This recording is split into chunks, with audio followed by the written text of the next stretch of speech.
අයිබෝවන් දෙවන පරපුර දේශපාලන ව්‍යාපාරයේ අද දින මෙම මාධ්‍ය හමුව කැඳෙව්වේ මේ වර්තමානයේ ලංකාවේ ඇති වෙලා තියෙන දේශපාලන තත්ත්වය සම්බන්ධයෙන් ඔබ දැනුවත් කරන්න. ඉතින් මම හිතන්නේ අද මේ දේශපාලන කාරණා කතා කරන්න කලින් මට මතක් වෙනවා මේ කුමාරතුංග මුනිදාසයන් කියපු කවියක් තියෙනවා. මම හිතනවා ඒකෙන් පටන් ගත්තොත් ඔය කාගේත් ඇස් ඇරවන්න සහ මේ අර්බුදයේ තේරුම් ගන්න පහසු වෙවි කියලා. අලුත් දෑ නොතනන ජාතිය ලොව නොනගී කියලා කුමාරතුංග මුනිදාසයන් කියනවා. එතකොට දැන් මේ නිශ්චිත මොහොතවන විට ඩොලර් එක වැඩි වෙමින් රුපියල බිඳ වැටෙමින් යන මොහොතේ ඔන්න ඊයේ අද පොඩ්ඩක් දැන් ඔන්න ආපහු මේක මේ සත ගානකින් ආපහු ඔන්න පහළට එමින් තියෙනවා කියලා මේ ආණ්ඩුවේ ඉන්න නායකයෝ ඊටාම සතුටින් කතා කරනවා. නමුත් අපි හමුවේ තියෙන අනතුරු ඊටාම දරුණුයි. අපි හමුවේ සමාජයේ හමුවේ සහ රටේ ආර්ථිකයේ හමුවේ තියෙන අනතුරු දෙවන්තයි කියලා අපිට තේරෙනවා.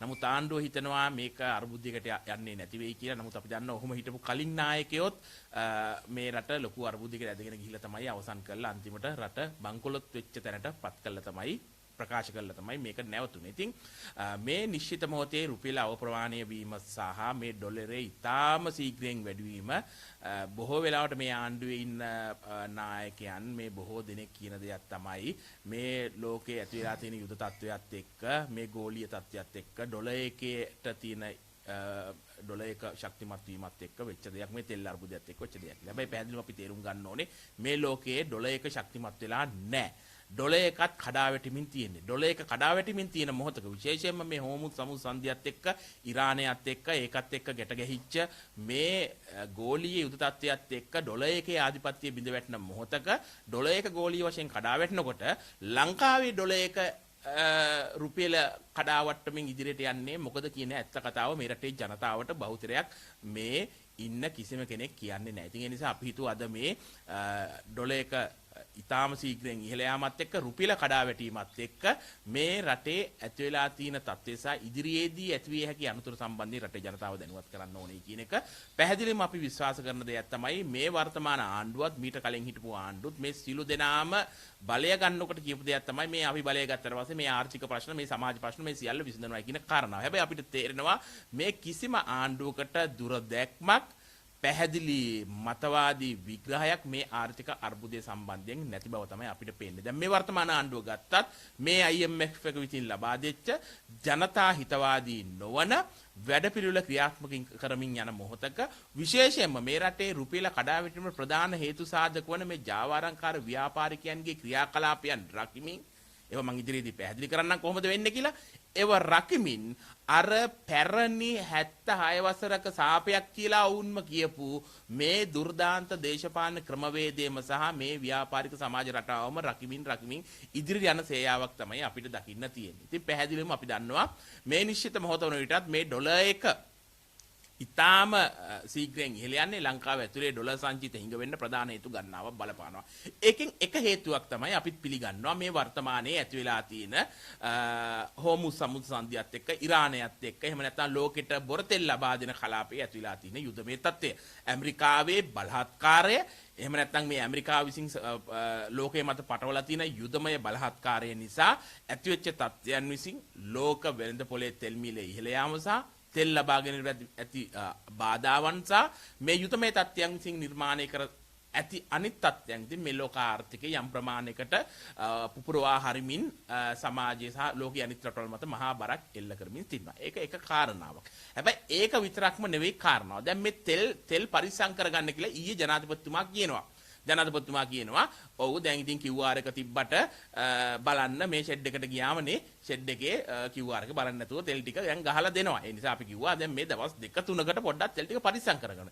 හැබැයි මේකට උත්තරය අපි දැන් දෙවන පරපුර හැටියට මාස ගණනාවක් තිස්සේ මේ ආණ්ඩුවත් එක්ක සටන් කරනවා. ඇයි රුසියාවෙන් දෙන බොර තෙල් ටික ගන්නෙ නැත්තේ?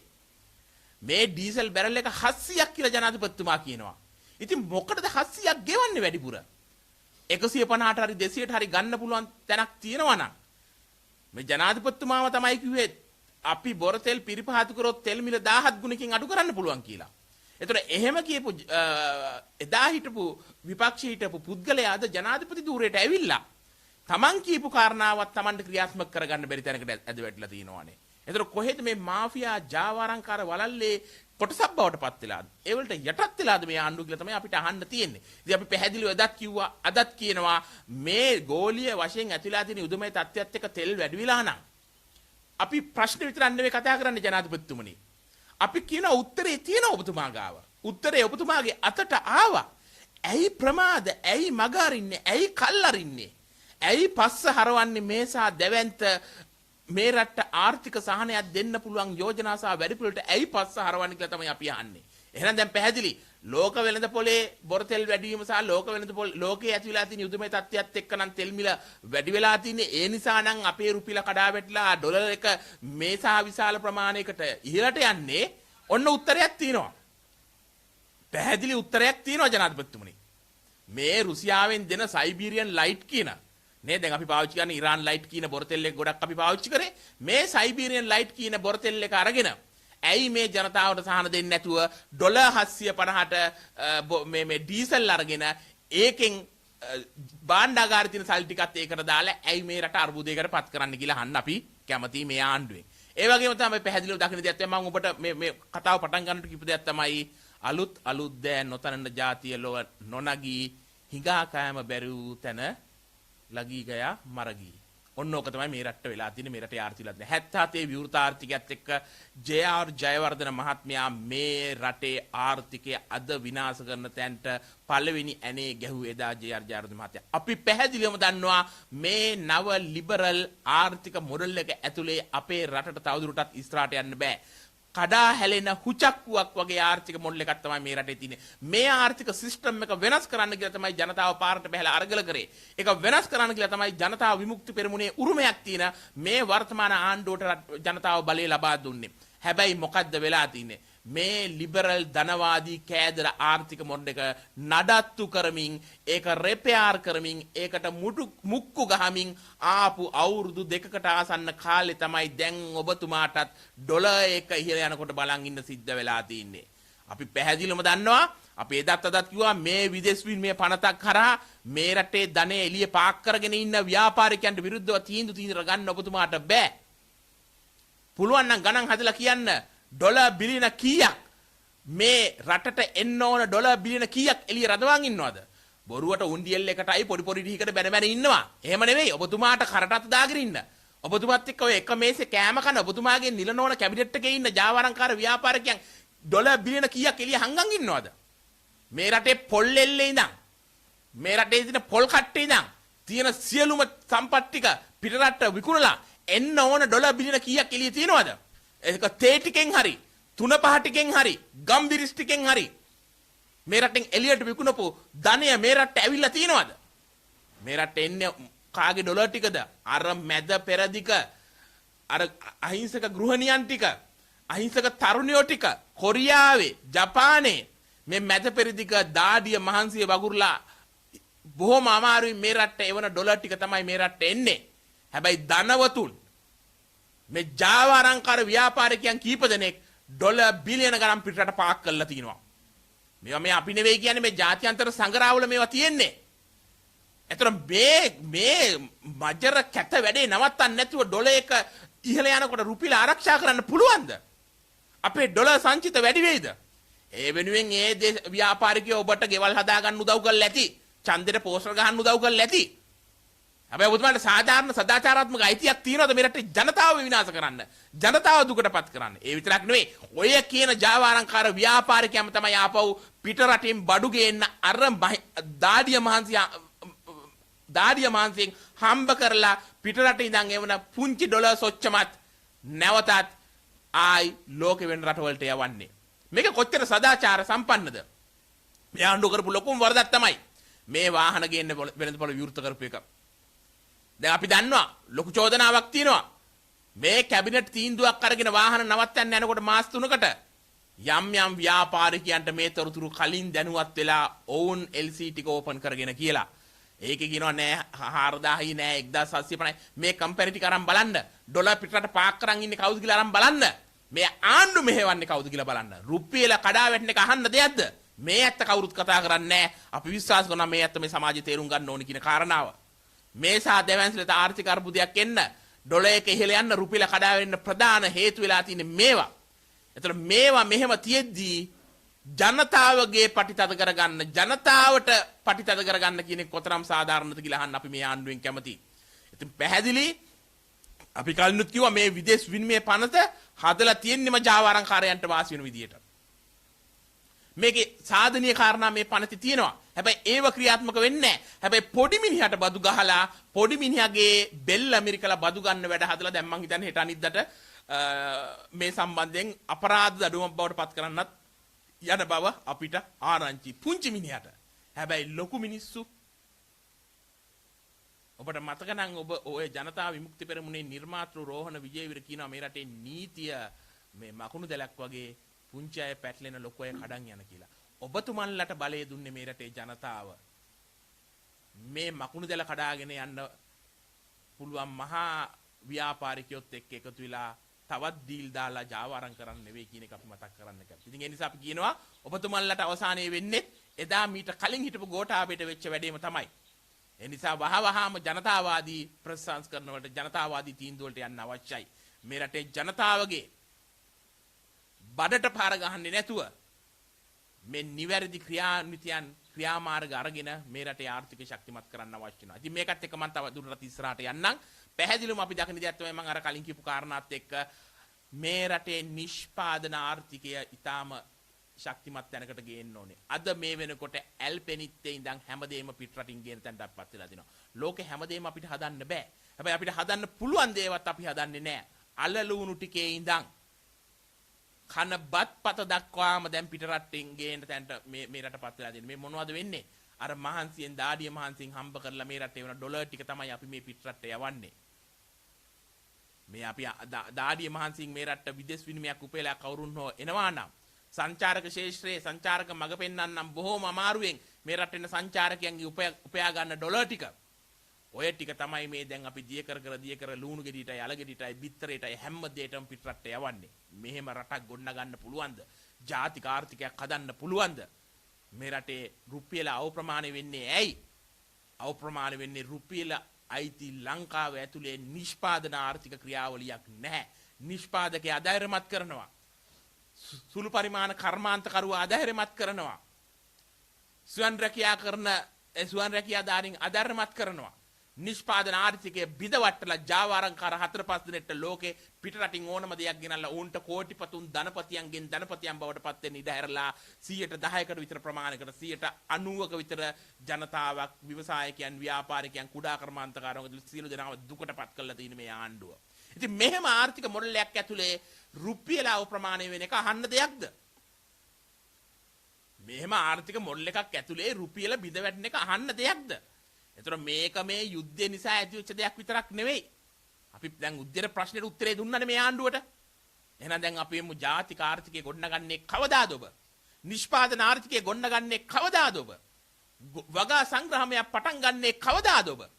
නැත්තම් ඔබ හිතන් ඉන්නවා නම් ඔබට හිතමිතුරු ජාවාරම්කාරී ව්‍යාපාරිකයන් 4-5 දෙනෙක් එක්ක එකතු වෙලා හැමදේම හාල්ලට ඉඳන් හැමදේම පිට රටින් ගෙනල්ලා මේ රටේ ආර්ථිකය ගොඩ ගන්න පුළුවන් කියලා ඒක නම් වෙන්නේ නැහැ කියන කියන්න ඕනේ. කියන්න දෙයක් නැහැ. මේක ඔබතුමාලා දන්නවා.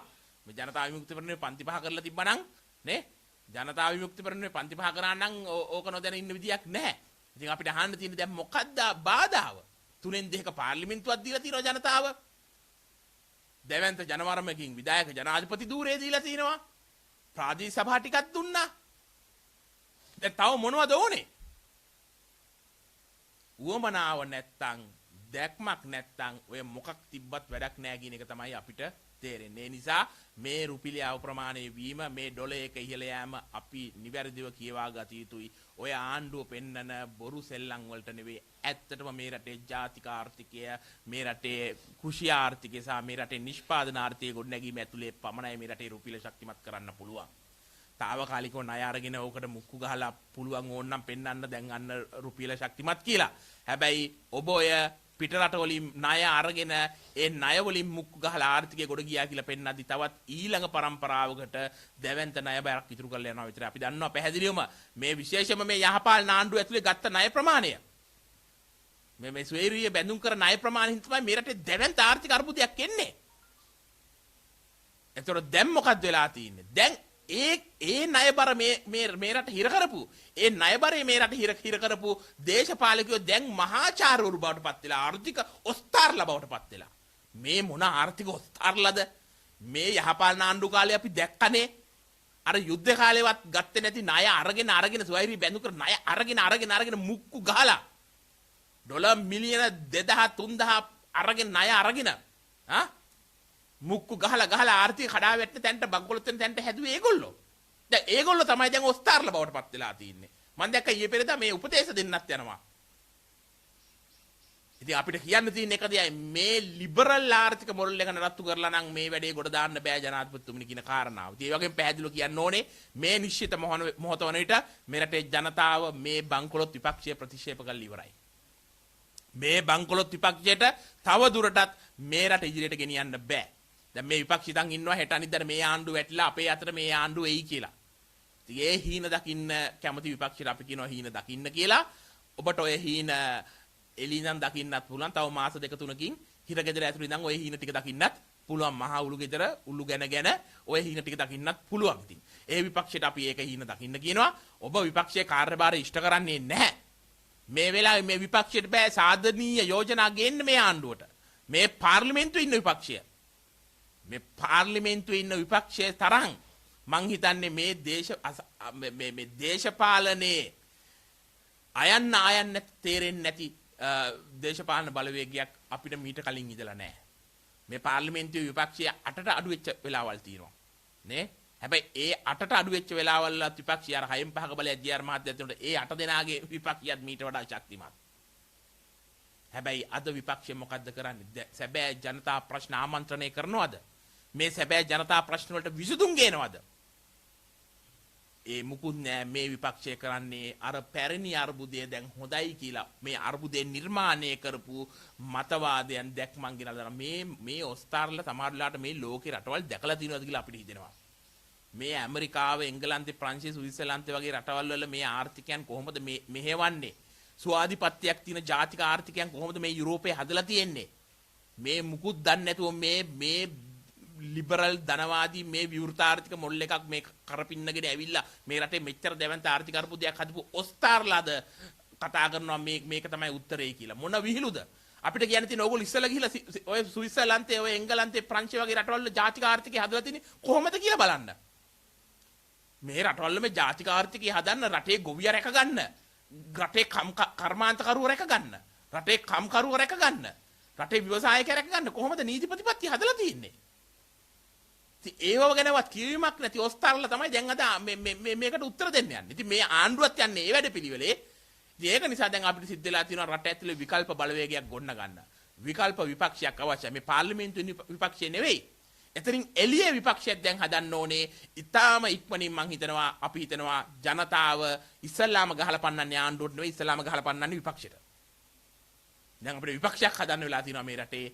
දැවැන්ත මේ ආණ්ඩුවත් එක්ක හැප්පෙන්න පුළුවන් සහ මේ ආණ්ඩුව නිවැරදි පාරට තල්ලු කරන්න පුළුවන් කෙවිතක් අතේ තියාගත්ත විපක්ෂයන් මේ රටට අවශ්‍ය වෙනවා. එහෙම නැත්නම් මේ ආණ්ඩුවත් ගිහිලා අවසානයේ නවතින්නේ රනිල් වික්‍රමසිංහ මහත්තයාගේ දොන්දුවන් ධර්මපාල වැඩපිළිවෙලේ කියන එක අපිට පැහැදිලිව පෙනෙමින් තියෙනවා. ඒ නිසා අපි පැහැදිලිව කියනවා මේ රටේ මේ තියෙන ආර්ථික අර්බුදයට අපි ප්‍රශ්න විතරක් නෙවෙයි කතා කරන්නේ අපි උත්තරත් කතා කරනවා. අපි පැහැදිලිවම කියනවා මේ ඩොලර් එක ඉහළ යමින් ඉහළම රුපියල කඩා වැටීමින් යන ආර්ථිකය ගොඩ ගන්න ප්‍රධාන වශයෙන්ම මේ ගෝලීය වශයෙන් යුද්ධ කියලා නාන්න ඉන්නේ නැතුව බ්‍රික්ස් එකත් එක්ක ගෝලීය දකුණත් එක්ක නැගිටින්න පුරුදු වෙන්න. පළවෙනි දේ. දෙවෙනි කාරණාව තමයි රටේ නිෂ්පාදන ආර්ථිකය හදන්න. රටේ ජාතික ආර්ථිකය ශක්තිමත් කරන්න. මේ රටේ කර්මාන්ත ටික හදන්න. කර්මාන්ත කරුවෝ ටික රකින්න. ස්වයං රැකියා කරුවන්ව රකින්න. ඒ වෙනුවෙන් වැඩ හදන්න. ජාවාරම්කාරී ව්‍යාපාරිකයන් 4-5 දෙනෙක්ගේ සුඛ විහරණයේ උදෙසා බැංකු පද්ධතිය පාවිච්චි කරන එක නවත්තන්න. ඒත් එක්කම අපි කියන්න ඕනේ ඔය ජාවාරම්කාර 4-5 දෙනෙක් එළියේ ලංකාවෙන් පිටත පාක් කරන් ඉන්න ඩොලර් බිලියන ටික ඇතුළට ගේන්න. ඒකට නීති හදන්න. 3-2ක පාර්ලිමේන්තුවක් තියෙනවා. ඒකට මේ සංශෝධිත විදේශ විනිමය පනත බාධාවක් නම් ඒකට අවශ්‍ය සංශෝධන ටික ගේන්න. මේ ජාවාරම්කාර ව්‍යාපාරිකයෝ පාර්ලිමේන්තුවට ඇවිල්ලා ඒක ඇතුලේ Tamanට ඕන විදිහට ජනතාවගේ පරමාධිපත්‍ය අවභාවිතා කරලා හදපු අනපනත් වෙනස් කරන්න. ඔබට බලය තියෙනවා ඒක වෙනස් කරන්න. එහෙම කරන්නේ නැතුව ඒ ජාවාරම්කාර ව්‍යාපාරිකයොත් එක්ක එකතු වෙලා ඩීල් දාලා මේ රටේ රුපියල වැටෙන්න ඉඩ සලසනවා නම් ඔබට මේ රට ගොඩනගන්න බෑ කියන එක අපි කියනවා. එහෙනම් ප්‍රශ්න ටික පැහැදිලි, උත්තර ටික පැහැදිලි, වහවහ ක්‍රියාත්මක වෙන්න අපිට එළින්දන් දෙන්න පුළුවන් සහයෝගයක් තියෙනවා නම් ඒකත් අපි දෙන්න සූදානම්. ඔබ මේ වැඩේ කරන්නේ නැත්නම් හෙට අනිද්දාට අපි දත්ත තොරතුරු සහිතව නම් සහිතව මේ කාරණා එලි කරන්න සූදානම්. ඒකට සූදානම් වෙලා ඉන්න කියලා මේ ආණ්ඩුවට අපි කියනවා.